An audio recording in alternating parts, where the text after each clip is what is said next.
Nasa 100 pamilyang nasunugan sa Sampaloc, Maynila kaninang madaling araw. May babae ring isinugod sa ospital matapos magtamo ng mga paso sa katawan. Balitang hatid ni James Agustin.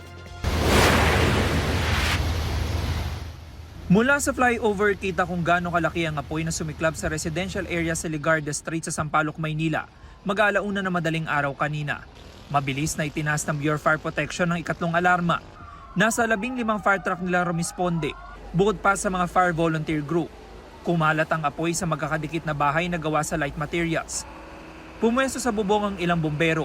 Kanya-kanyang salba naman ang gamit ng mga residente. Si Eric walang nailigtas na gamit sa bilis ng pangyayari. Biglang lumiyab din sa side ng kabila ng kapitbahay namin, yung nakatira sa upper, sa taas. Tapos tuloy-tuloy na po yun. Mabilis po yung apoy eh.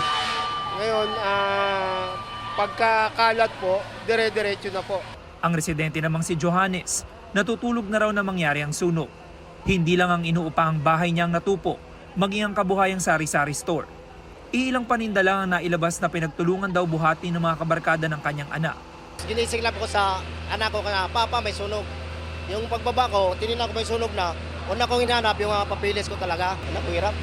Ay lalo, wala mga trabaho nga. Yun lang pinaka-anak buhay namin dyan eh. Makakain man lang. Wala talaga.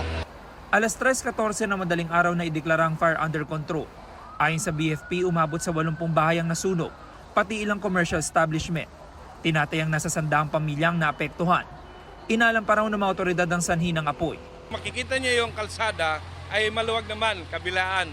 Ang lang natin pagdating sa loob, minsan na ubusan tayo ng tubig dahil hindi naman kaagad-agad nakakabalik ang ating mga fire truck na nag-refill. Okay naman po yung hydrant sa paligid, nakaka-supply naman po ng maayos. Isang babaeng residente ang kinilangan dalhin sa ospital matapos magtamo ng mga paso sa katawan.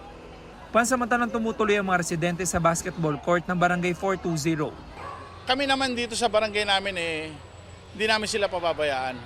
James Agustin, nagbabalita para sa GMA Integrated News.